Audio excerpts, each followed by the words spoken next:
Welcome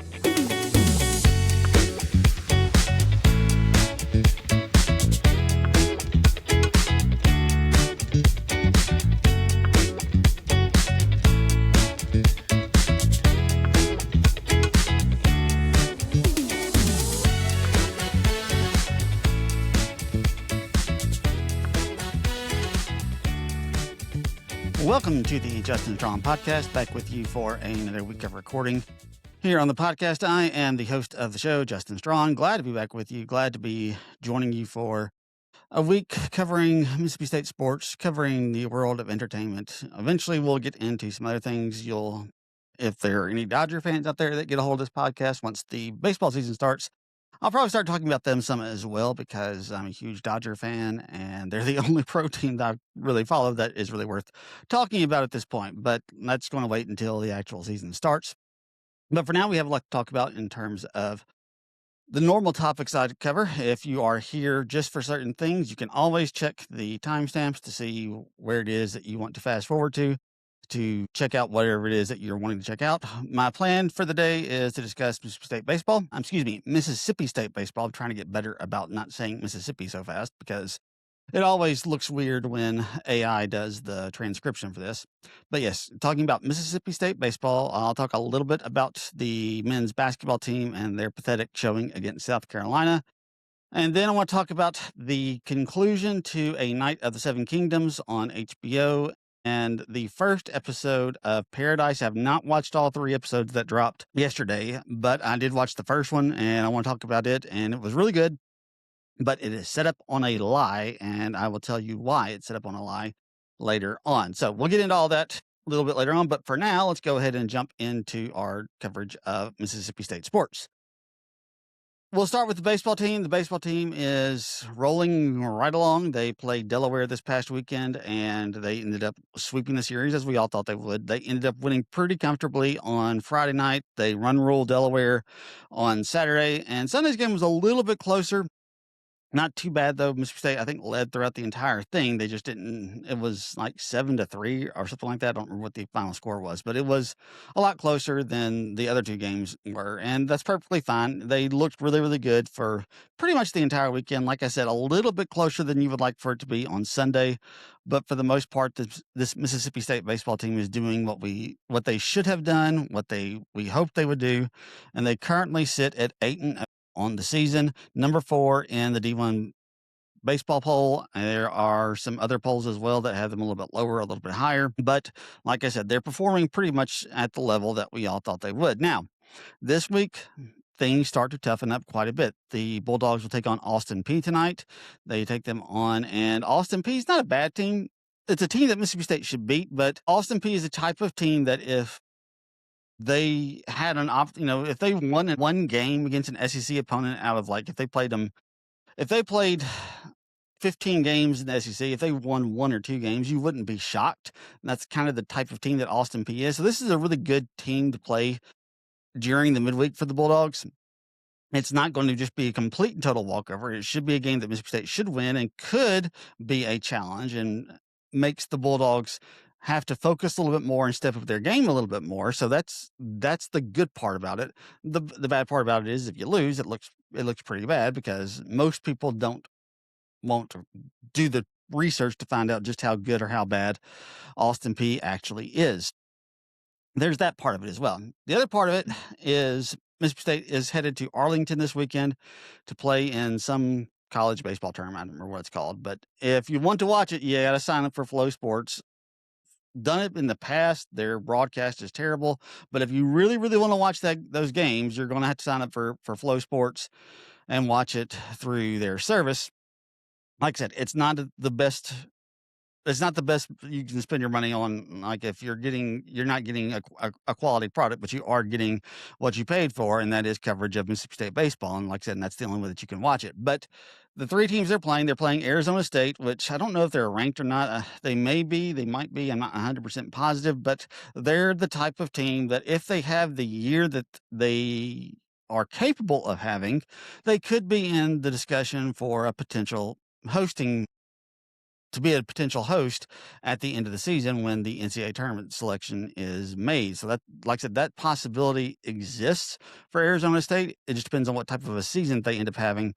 And like I said, I don't know what they've done so far. I think they've done pretty well, but I'm not 100% positive about that. They've got Virginia Tech on Saturday.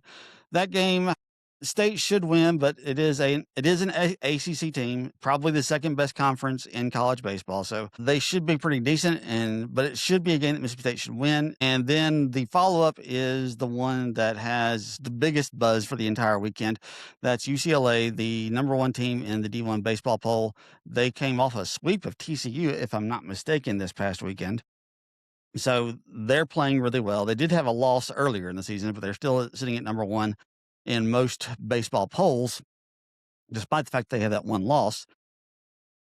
And like I said, this is going to be an interesting weekend. I'll be very interested to see what Coach O'Connor does with the lineup. I'm going to be looking to see if he gets a little bit more rigid with who he puts in the lineup, if he's willing to be a little bit more if he's still willing to be patient with a few of the bats that haven't quite come along. People like Maluski, the catcher for Mississippi State, he's kind of struggled this year, and you're kind of needing him to. He was supposed to be a big part of this Mississippi State team, and as of right now, he's just not performing all that great. And so I'll be very interested to see if he continues to be put into the lineup day in and day out when you have a vast improvement in the type of opponent that you're getting ready to play this coming weekend.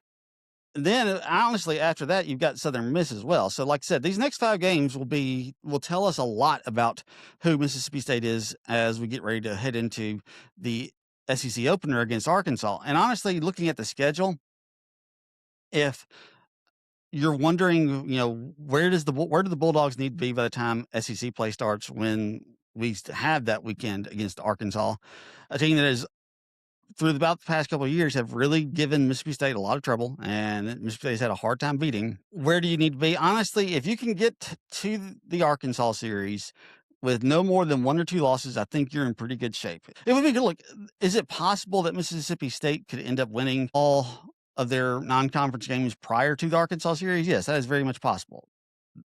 UCLA is going to be a very good team. They're ranked number 1 in the country for a reason. But that doesn't mean that they're unbeatable. As a matter of fact, every single team will go into the NCAA tournament with at least a few losses. I think the best we've ever seen the team enter the NCAA tournament was Oregon State a few years ago with like 2 or 3 losses, and that was it. But they're beatable. And Mississippi State has the talent. They have the wherewithal. They have the ability to go out and play with a UCLA team, the number 1 ranked team in the country, and they have the capability to beat those guys. Doesn't mean that they will, doesn't mean that they won't, but it is possible. Like I said, so it is possible that Mississippi State could end up undefeated, but expecting not to have a slip up between now and Arkansas is probably asking for a bit much, especially with the competition getting ready to ramp up over the next few games. It wouldn't be shocking if Mississippi State ends up with 1 or 2 losses. As long as you don't have more than 2, I think you're okay. I would love for them to get through this with just 1 loss or no losses. That would be ideal, but we'll just have to wait and see. Like I said, it's going to be hard. Baseball is just such a long and grinding sport. There's so many games that you have to play. It's just really difficult to not have a slip up here and there and go perfect and not lose a single game. It just is. Doesn't matter how good you are or how talented you are. Most teams just can't pull out that grind, can go through that grind like what you have in a baseball season and just end up, undefeated or something along those lines, or with very, very few losses. So like I said, I'm hoping Mississippi State can get to the Arkansas series with no more than 2 losses, and that's honestly needs to be your goal. Anything less than that is great, but that should be probably your goal going into the SEC opener here in a couple of weeks. Now, I will eventually cover the softball team. I like SEC softball. I like Mississippi State softball. Softball is a really fun sport if you haven't watched it. I do try to catch it whenever Mississippi State is on TV, and I often forget, however, a lot of the times. But if you haven't watched it, the Mississippi State softball team is doing really well. They're probably going to have their best season that they've ever had. The thing that Mississippi State needs to do in softball is the one thing that they have not been able to do really for the entirety of their existence, and that is play well enough in the regular season to get one of those top 16 seeds so that they can host and not have to go on the road and play in somebody else's stadium. The only time that they have come out of a regional as a victor was a few years ago, and it looked like they were set up to go to the Women's College World Series, but they end up losing in the super regional. I don't remember who it was that they lost to, but it was a team that they probably should not have lost to. And those hopes end up getting dashed. They've been a really good team. Samantha Ricketts has done a really good job with the team since she took over. Like I said, she's just got to make that next step and get the team to a point where they can stay at home for the weekend and not have to travel on the road, because that makes it a lot more difficult. I mean, there's a reason why Mississippi State fans in baseball are always asking Kendall Rogers, are we hosting? Because hosting makes it so much easier to get out of that first weekend in the NCAA tournament and get to the Super and then on to the College World Series. And the problem that Mississippi State has is SEC softball is even more loaded than SEC baseball is. There was a couple of years ago, Vanderbilt does not play in softball. So they had 13 teams in the SEC, and all 13 teams made it to the NCAA tournament. That's how stacked and how loaded some of these teams are. And it got even worse when you added Texas and Oklahoma. Oklahoma is probably the premier softball program in the country. They've won multiple national titles. They've been an absolute juggernaut ever since, I don't know, for a long time. I don't know how long, but it's been a while that they've been just on top of the college softball world. So like it didn't get any easier when those two schools joined the conference. So Mississippi State has to find a way to compete and be at the top of their game against all of these really difficult SEC opponents. And if they can do that, then they can find their way into a hosting argument. Then things start to open up for them, and the potential for this team starts to open up quite a bit in terms of possibly making it to the College World Series that's played every year in Oklahoma City. So, like I said, I would love for them to find a way to get past this hump that they've never really been able to get over. We'll see if they can do it this year. This is probably the best team that Samantha Ricketts has had, and she's got probably her best opportunity to do that and to possibly be, one of those top 16 seeds, maybe even if they do well enough in the SEC play, if they can, like I said, overcome some of those hurdles that they've not been able to overcome in the past, become a top 8 seed and guarantee yourself a hosting situation all the way through the College World Series. We'll see if they can do it. I don't know. The men's basketball team, I don't want to spend a lot of time on them. It's really disappointing. Mississippi State has this great game from Josh Hubbard on Wednesday night last week against Auburn. They have an inspired performance in which they fought, and they, despite the fact that in the second half, things got dicey for them, they still fought through it, and they ended up winning the game. And then they go on the road on Saturday and just lay an absolute dud of a game and end up losing to South Carolina, easily the worst team in the SEC. This is the type of thing that I was talking about. Can this team, who is not having a very good year, go out and beat the teams at the bottom of the conference? And for the most part, that's the one thing that they had done in this basketball season. But unfortunately, on Saturday, they reverted back to some really bad tendencies. Josh Hubbard did not have a good game. Coming off easily the best game of his career, he has probably the worst game of his career. And we've talked about this before. If Josh Hubbard is not playing at his best, if he's not able to carry this team has no chance. Now, the one thing that was going well for them, and the one thing that was kind of keeping them in the game in the first half, Jay Nips was kind of stepping up and filling in that Josh Hubbard role and was doing a really good job of that throughout the course of the game. But then he gets injured and he can't return to the lineup.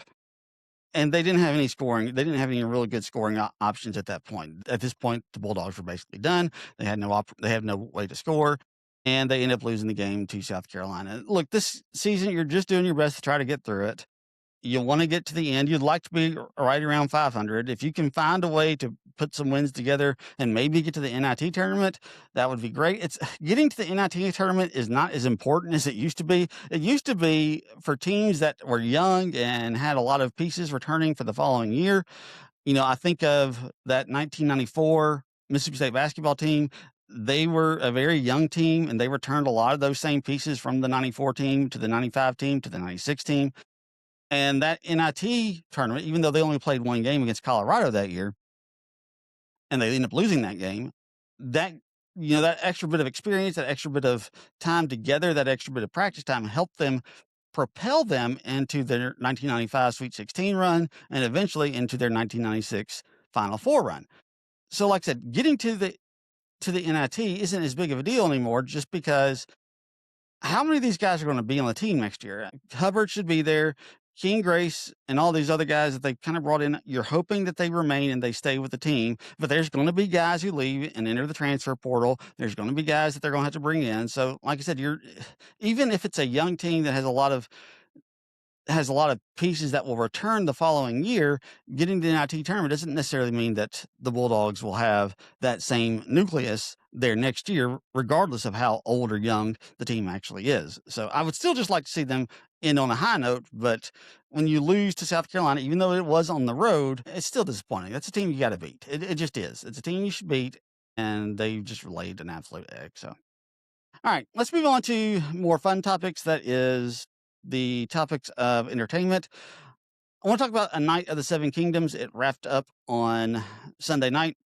I thought the conclusion was really good. It followed very much a typical Game of Thrones type of season. The biggest noise that you get in the season happens in the penultimate episode with episode 5, where you had the trial of 7 in episode 5, where you had the big battle. That was a really epic scene that we got between those characters, between Sir Dunk and Aerion, I think is the Targaryen that he was pitted up against.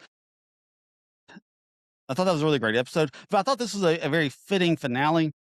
A lot of reflection taking place amongst a lot of our characters. Sir Dunk, obviously at the top of that, he is having to ask himself a lot of questions about who he is, why he's the one that was left standing out of all this, the ramifications for the fact that Baelor ends up dying in the trial of 7. He's killed by his brother Maekar. Like I said, I thought there was a lot of really well done things in this. I like the fact that Dunk isn't just real enthusiastic about the prospect of being being the knight for Aegon's squire. I like the fact that he's really having a lot of doubt about that. But once he starts to think about it, he wants to have the influence.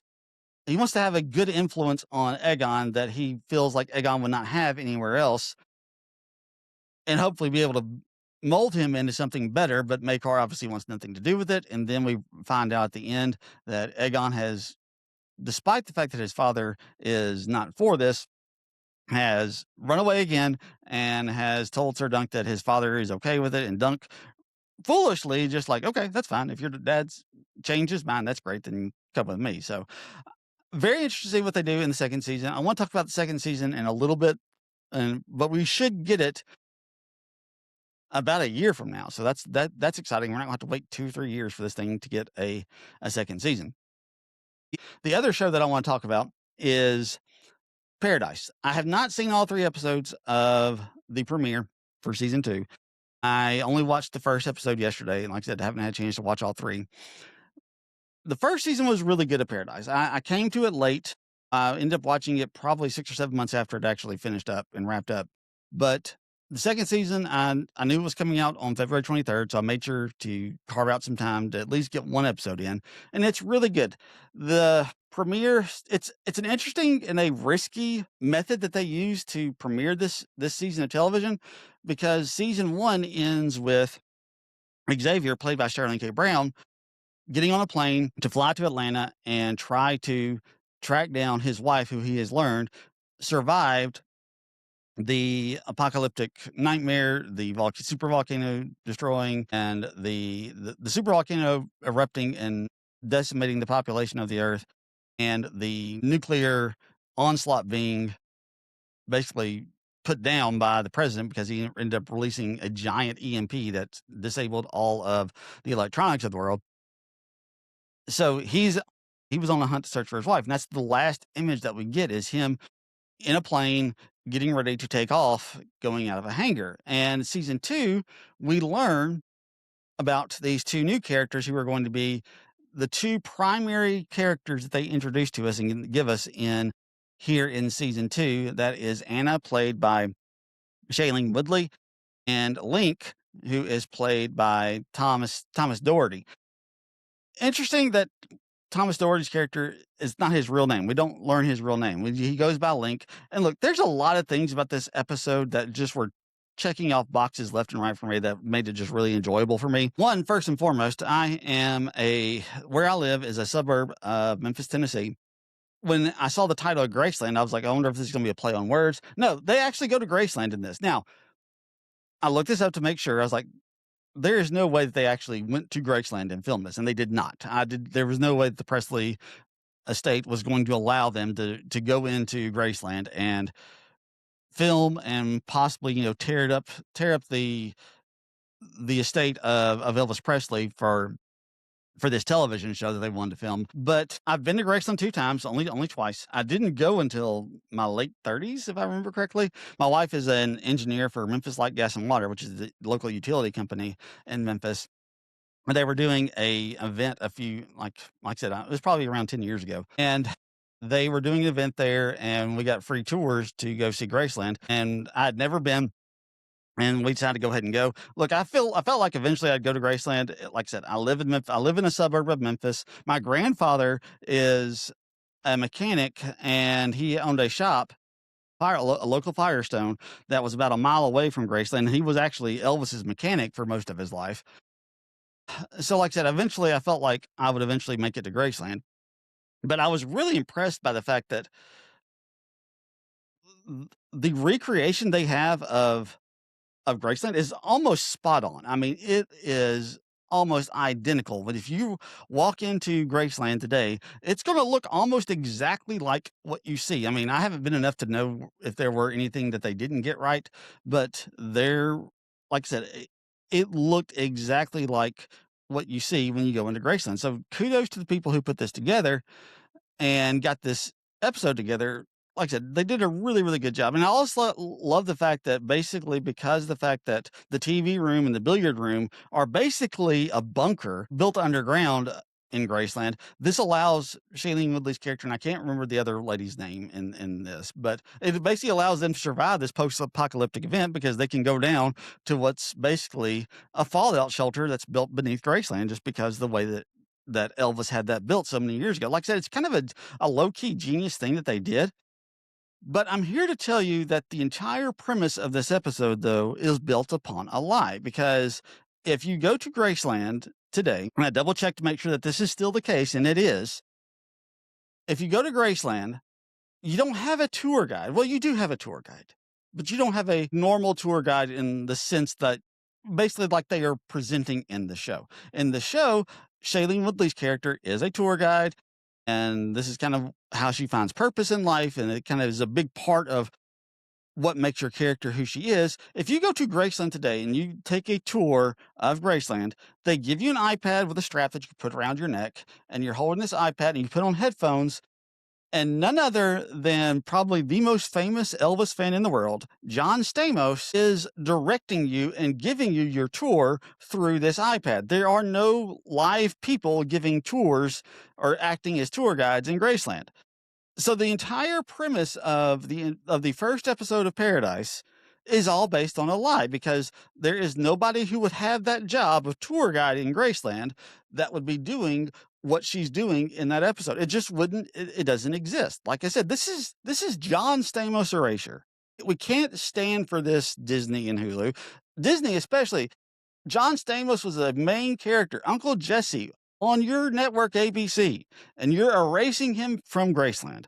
How can you do this to one of your most beloved people, one of your most beloved characters that you've ever had? How can you do this to John Stamos? It's just not right. But I'm kidding about all that, obviously. But yeah, I was very, when I was sitting there watching, it's like, yeah, I just could not put that out of my mind. Like, this wouldn't actually happen because of the fact that they don't have tour guides in Graceland. It's all done by iPad nowadays. So anyway, like I said, I just thought it was funny.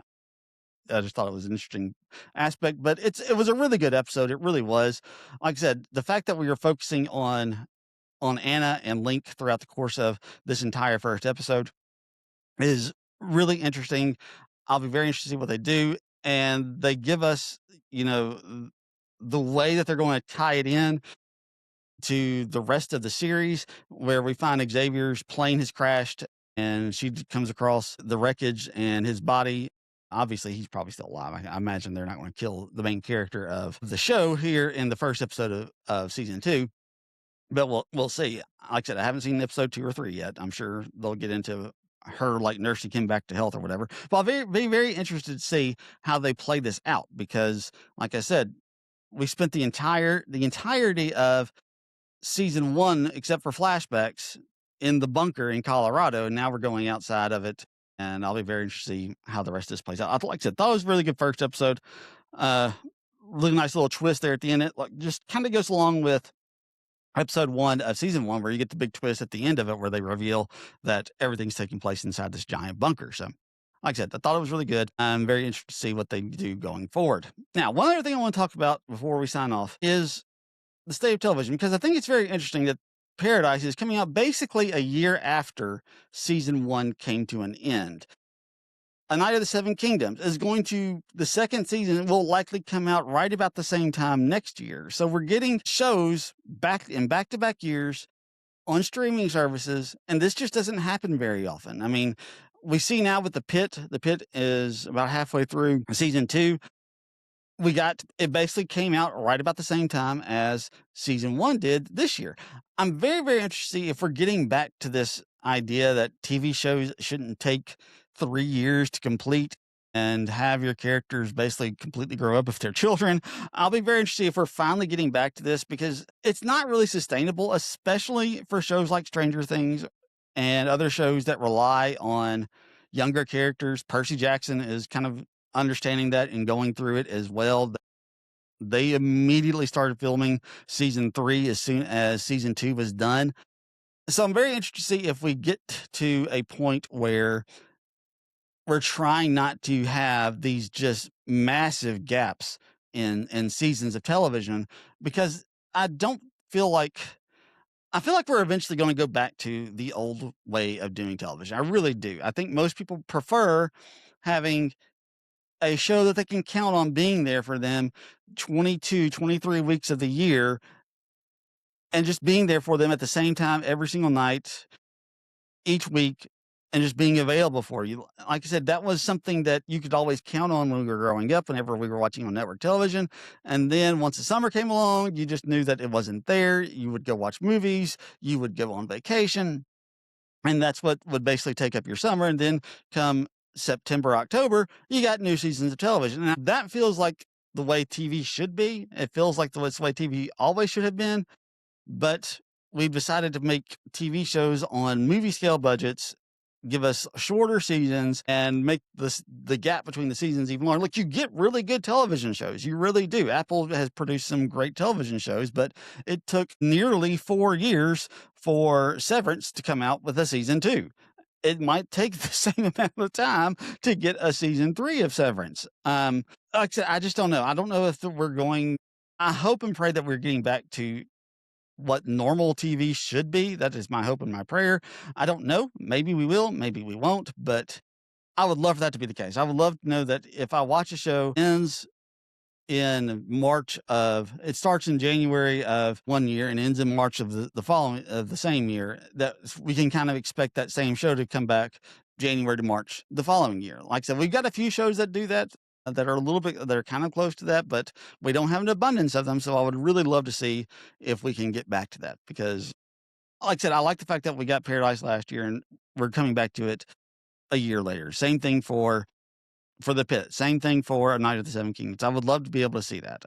I don't know if that's going to continue to be the case, but I hope it is. So we'll see.